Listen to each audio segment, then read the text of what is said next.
Good morning. Welcome to the first of SPG's two-part webinar series on alternative pulse crops. My name is Mike Brown. I'm going to be hosting our discussion today. For those who are joining live, if you provided a CCA number at the time of registration, SPG will apply for CEUs on your behalf. Today we're going to be using Slido, which is an interactive tool, allows you to ask us questions and participate in live polls. You can follow the steps on the screen where you can either scan the QR code there with your phone or open a new window on your computer and enter the URL slido.com and punch in the code 7662425 and click join the event. When we launch a Slido poll, you'll be able to participate under the poll tab of your window. And at the end of each of the presentations today, we're going to have a live Q&A session with the questions from Slido popping up. So if you have any questions, please type them into the Q&A tab in Slido. And feel free to add them in at any time during the presentation. If you're having any technical difficulties, send us a message using the Slido Q&A tab and we'll assist you there. As I said, my name's Mike, agronomy manager with SPG, along with my colleague Mark Zatilny, who you'll be seeing present tomorrow on faba beans and soybeans if you're registered for that. So we split up our portfolio kind of by crop and geography. So I cover the lentil, chickpea, and dry bean side of things, which kind of has me more involved in the south and west side of the province. And Mark covers peas, fabas, and soybeans, which has him more focused in kind of the north and the east. But both of us cover kind of the whole province. We know our pulses aren't split completely by geography. And then both of us kind of work together on fenugreek. Okay, moving on to dry beans. We're gonna go through similar things here. So growing areas, productions, and yields, and then the agronomy from start to finish, and then go through some of the markets and end uses there as well. So where our dry beans are grown, we can see the insured acres, mostly in central Saskatchewan. What does that coincide with? That's the Lake Diefenbaker irrigation area, as well as the Riverhurst irrigation area. So a lot of the production is right around those irrigation districts around Lake Diefenbaker. We do also have the ability for dryland production. So on the east side of the province, you can see here, we do have insurance zones for crop insurance dryland dry beans. So if you are interested on the eastern side of the province, trying out some dry beans, there is that opportunity for you. And then in the future, so we do have plans for expansion here up north of the Gardner Dam, west of the river and west of Outlook, looking for potential future growing areas under irrigation there. And going over our seeded acres compared to Canada, so we're a little bit smaller on our acre percentage for portion of Canadian production and acres. We're sitting at about 5% there, 18,700 acres in 2024 of about Canada's 400,000 acres. So we're ranked fourth in provincial acres. So we're going to see the remaining acres at Manitoba at 47%, and they take number one, 31% in Ontario, 16% in Alberta, and then 2% combined in Quebec and Nova Scotia. So looking at our share of pulse acres in Saskatchewan, we can see they account for about 1% of our seeded pulse acres. Over the past 7 years, we do see fluctuations in the acres seeded, anywhere from about 7,000 to just under 20,000 acres. Usually we'll see those acres following the price trends. Average yields are usually falling into that 2,000 to 2,500 pounds per acre. Variety selection. So the ratings in the guide are going to give you EML, so early, mid, and late. Those days are going to basically, early is going to be 100, late's going to be 110, middle be 105. It's going to vary across varieties. One thing to note, if you do reference the annual crop varieties for irrigation reports, so there's a hyperlink down here for that, where you can actually look at some of the work they do on those varieties. A lot of the varieties that they grow come in right around 98 days. So a little bit earlier maturity than say a chickpea, kind of closer to a pea, maybe in between kind of a pea and a lentil for maturity. We also do see quite a difference in seed size on markets. So we do have some smaller seeded beans. We've got some larger seeded beans. Pinto and yellow beans are going to be quite large. The navy and the black beans are going to be a lot smaller. Here we can see a few of the varieties that are in different market classes. So CDC Blackstrap is our black bean, CDC Sunburst, larger sided yellow bean, and then CDC White Track here, navy bean.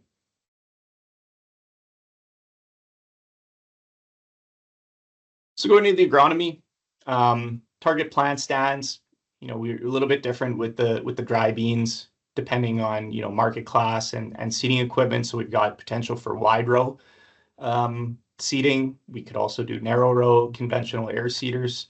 So on a wide row production system, we want to target about 100,000 live plants per acre for the black and navy classes, 70,000 for the pintos. When we move into solid seeded systems, so you're 10 to 12 inch spacing on your conventional air drill.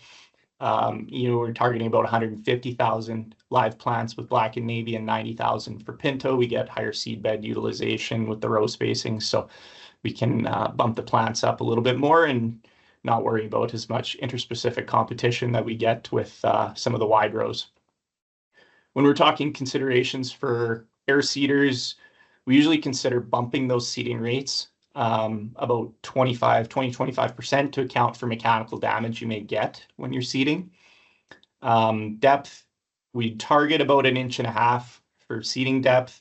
You get quicker emergence there. If you need to go down to moisture, 2.5 inches would be our maximum recommendation there. Dry beans are a little bit more sensitive, so we talked with chickpeas. You can go a little bit earlier. They don't have to hit that 10 degrees Celsius. Dry beans, we want to try and get them up to 12 degrees Celsius. We want that soil to be warmer rather than seeding a little bit earlier. So usually you're going to see your dry beans seeded around the end of May. Field selection, we want to pick a field that's well drained, not prone to waterlogging, and low in salinity. So the dry beans are very sensitive to soil salinity. We do have multiple Rhizobia genus and species. So we've got Leguminosarum with the biovar fascioli, Rhizobium tropici, Rhizobium etli. We've got Ensifer species, Pararhizobia species, Bradyrhizobium species. So they're very general in what they can get inoculated with or nodulate with for a Rhizobia species, but they aren't efficient. So they're not really good at fixing their own N.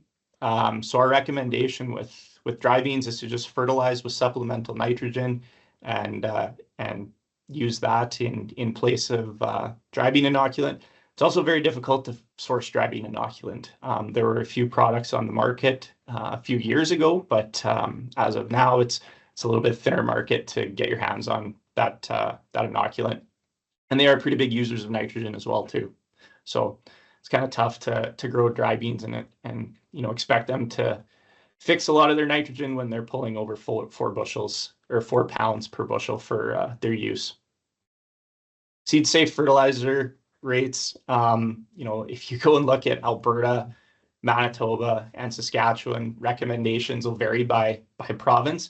They also vary by market class. So each of the market classes will have different different tolerances or work done to show what rates they can support for seed row.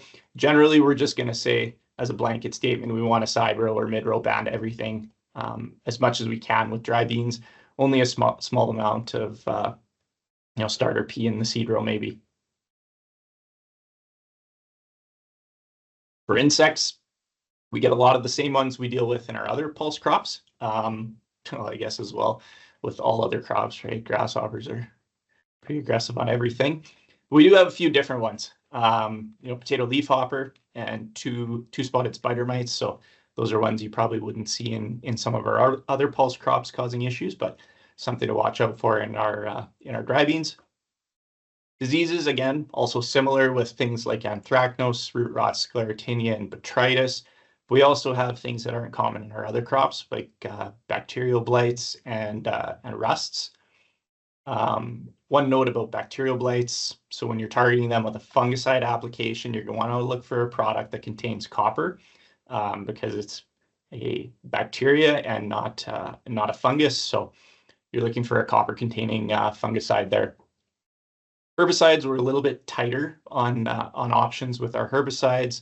We do still have chemistries available for residual and in-crop, but there are market class restrictions on label for a lot of those. So making sure that the market class you're growing is registered on label for some of these options. Dry beans and their susceptibility to Aphanomyces as well too. So we can see they're variable depending on really the market class. So, each market class may have different susceptibility to Aphanomyces. So that's something to be aware of, a little bit different than, say, the chickpeas and then the fabas, soybeans, and fenugreeks. So on the top here, this disease, this is our common bacterial blight in dry beans. And then down here, this is bacterial brown spot. So there was a dry bean survey done this past summer, the Ministry of Agriculture, looking at 10 fields, and they found halo blight, common bacterial blight, and bacterial brown spot in basically all the fields had at least one of those in them. So it is disease that is in Saskatchewan and that we do deal with in our dry beans. So this is from the Ministry of Ag's Irrigation Information Booklet showing crop water use over the past 11 years. Now, we think with the majority of dry bean acres being under irrigation, they're going to be a huge water user. But you can see they actually use the least amount of water compared to alfalfa, wheat, canola, potato, and corn silage.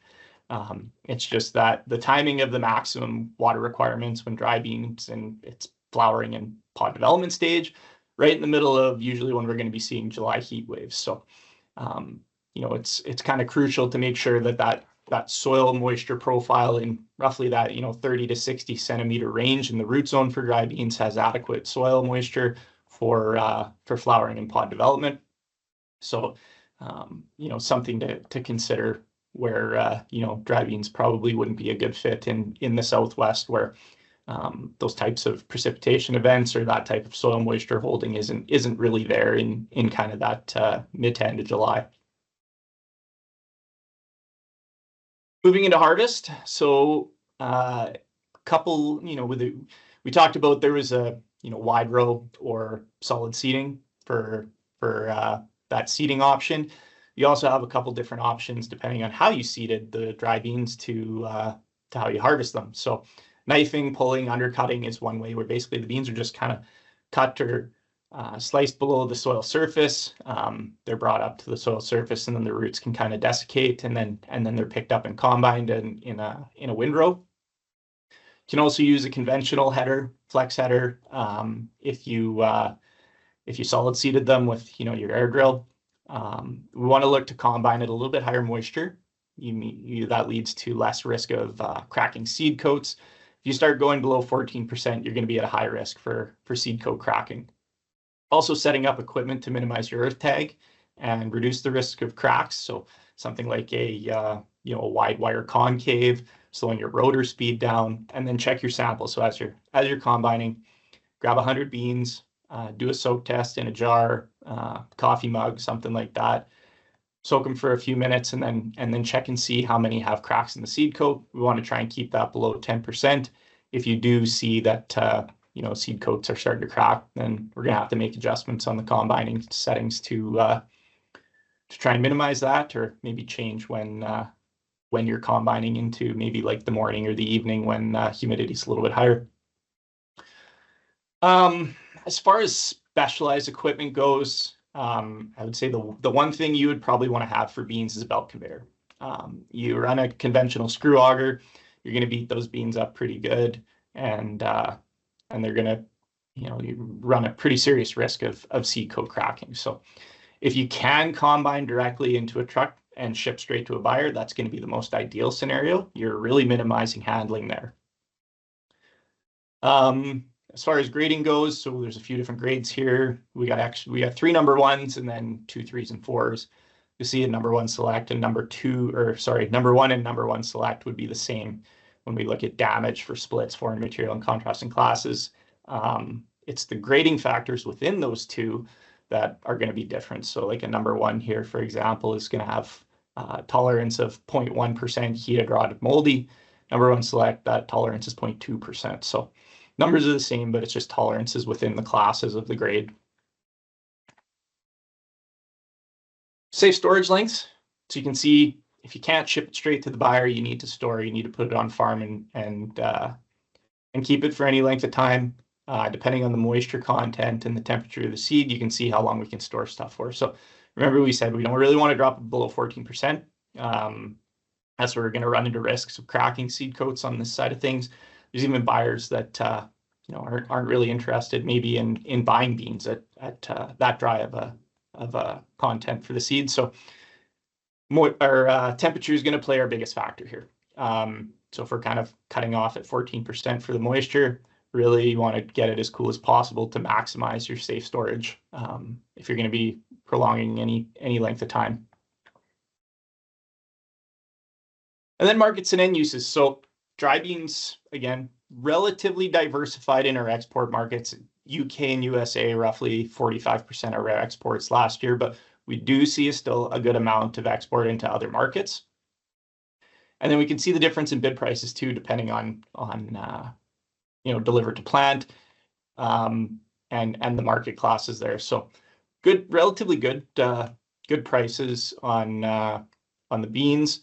Our black beans are going to be the most prominently grown bean in the province, and you can see it's about 60 cents a pound there delivered for a number 1 quality. So, we talked about those grade determinants before. They're pretty tight on grade determinants, but they are they do pay pretty well when you hit that number 1. As far as end uses, so I'm sure you all know, you've seen beans in store shelves in a can, bag. They're in a lot of the soups, dips, meat analogs. So that Beyond Meat burger, there's beans used in that. And then as well, if maybe it's not a quality for human consumption, it can go into livestock feed and pet food as well. So another slide where you have to put in some work.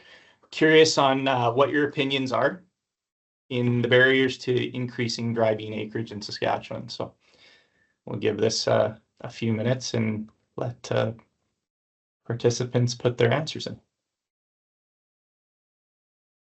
I'll also just take this opportunity to remind everybody to put their questions related to dry beans in the Q&A tab. We've got only one related to dry beans so far, so we'll address those first, and then we can go back to chickpeas if anybody had any remaining chickpea questions before noon.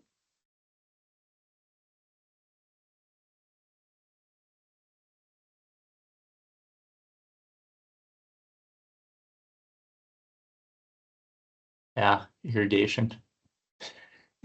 Lack of moisture seems to be a story for the past few years. Last spring it wasn't too bad, but last July, August would not have been great for a non-irrigated dry bean, that's for sure. Not a lot of crops had fun last fall, or I guess end of last summer. Marketing opportunities. I think marketing opportunities really is that chicken and the egg, right? Like a lot of the dry bean buyers in the province aren't necessarily processors. They're kind of the buyer that sells to a processor, and to invite a processor in, they need more acres of dry beans. But to get more acres of dry beans, you need a processor. So which one do we hit first? Harvest losses from low pods. Yeah. So yeah, the variety selection, that's something to look at. They do have a rating there for percentage of pods being held up above the soil in a certain, can't remember what they said on that, 2 inches, I think, above the soil surface. So that's definitely something to look into. If you're going to be selecting that, look for ones that'll hold their pods up higher.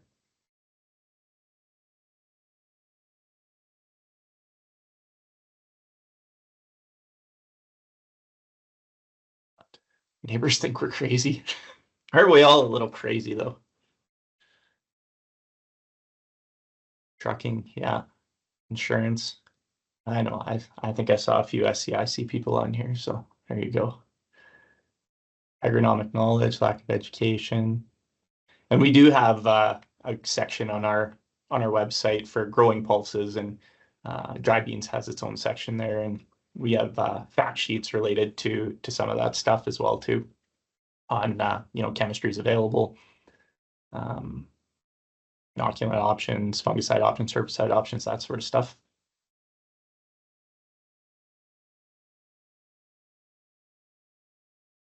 Yeah, right on. Well, thanks for your feedback and input.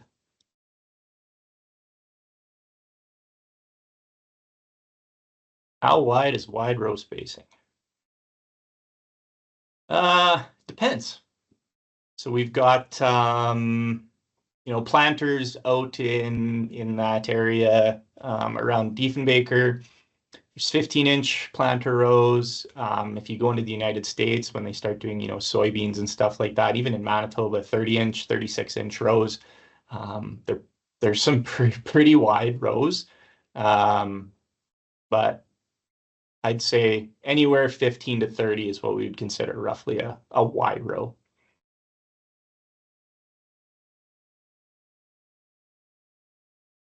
Harvest loss in solid seeding systems, straight cut harvesting. I don't know if we have data on that. I'd have to double check our fact sheets and see. I would assume we probably have something, and I almost certainly would expect there to be some research articles out there on it. It may not be directly from Saskatchewan, could be Manitoba, but there's got it there. I'm almost certain there's something out there.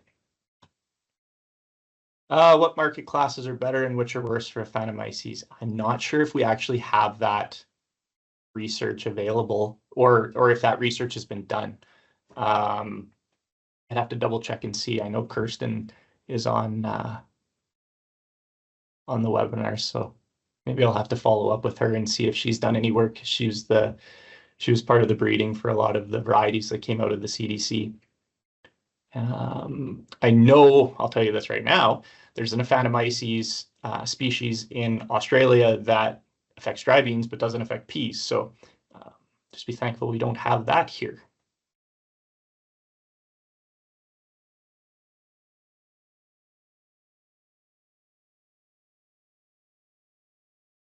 Dry beans in cooler soils like soybeans, are they okay to seed? So yeah, we would want to seed into a warm soil. Seeding into dry beans or into a cool soil would be like a soybean, right? You don't want to get cold shock for the water uptake, slow emergence, poor vigor. So yeah, we want to really push the beans to a warmer soil temperature than, say, like, when we talked about the chickpeas, putting them in earlier than hitting that target recommended soil temperature.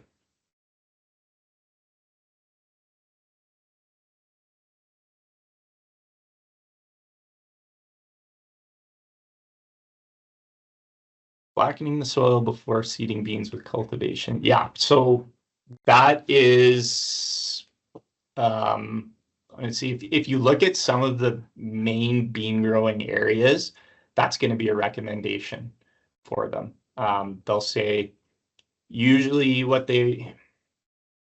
from what I've read, they would say do a fall tillage application to blacken the soil, and then the freeze thaw during the winter will also help break up any clods in that, and then you'll have a nice seed beds coming into the spring where you've got a soil that's going to warm quicker, and it's a nicer, looser soil for the beans to grow through. Also, the recommendations with irrigation is don't irrigate too crazy after you've seeded beans, but they haven't emerged yet, because then you're going to get crusting, and the crusting can cause issues with emergence.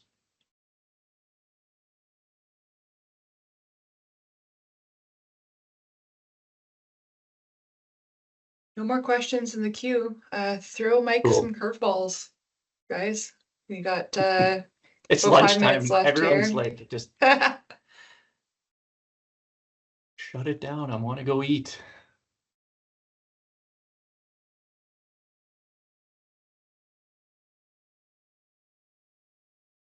Oh, we got nothing else, Mike. So, Okay. one more. Uh-oh. Sorry. And after this question, you can probably move into your conclusion. Sweet. Best bean for dry land. I would probably say go with a black bean. They're going to be a little bit easier on like your seed cracking. The larger beans a little bit more sensitive to seed cracking versus a smaller bean. So yeah, I would say if you're gonna get into a foray with beans for the first time, I would say probably try with a black bean market class. Okay, excellent. Well, thanks again for attending today's session. The recording is going to be posted on SPG's website and YouTube channel. And if you joined us live and gave a CCA number, we'll get that applied for CEUs for you. We'll be sending out an email with a survey for you to share your feedback on today's session.